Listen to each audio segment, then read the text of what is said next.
Mafia is a classic game, and with the definitive edition, it revived the series and started a new momentum. A momentum that Mafia 2 had to capitalize on with Mafia 2 Definitive Edition.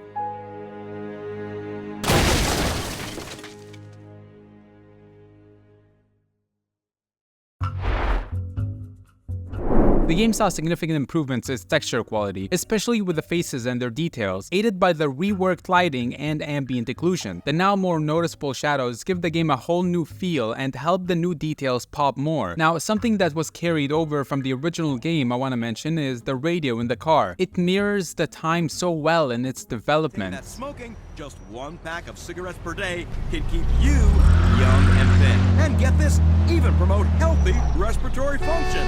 Oh boy, reassuring information at last from companies that I'm sure would never lead us astray just to make sense. Some even allow you to take the food home to eat in privacy. These meals, called take-home meals, allow you to drive up to a window outfitted with a microphone, place your order to someone inside the building, and then pull up to another window to pick up your food.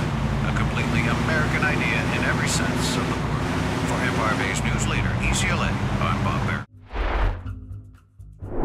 Gameplay saw no changes, so I'm just gonna judge its aging and how it holds up to today. As expected, the overall feel and controls mirror the game's age, but it's not bad at all. The game is packed with action and events that help it immensely, and comparing it to the original game, Mafia 2's gameplay is miles better. Everything has been reworked. Combat, although still simple, is much better and more cinematic. Shootouts are more precise, with the game missing the poor crosshair accuracy the original Mafia had. And stealth is simple, but still suitable for the game, as sneaking takedowns and moving bodies all made it into it. However, it's not used much, and the level design limits the feature immensely. Driving had a lot of attention put into it. It's extremely realistic, with a bit of arcade mechanics injected into it just not to make it annoying. Cars handle very well and behave differently from each other. For example, driving a truck will feel much different than driving a car. The addition of driving laws also enhances the realism of the feature. Now, cops will not only charge you for hitting a car or committing a crime, but also for speeding and crossing red lights. And if there are people in the car, they will comment on your driving behavior. Cars will also need care by keeping them filled up with fuel and repairing them if they're damaged, as they don't automatically repair themselves. Actually, driving takes up a huge part of the game, and much like cars, you can take care of yourself with a couple of activities around the map, like buying new clothes, guns, drinks, and food, along with other profitable activities like robbing stores and selling vehicles.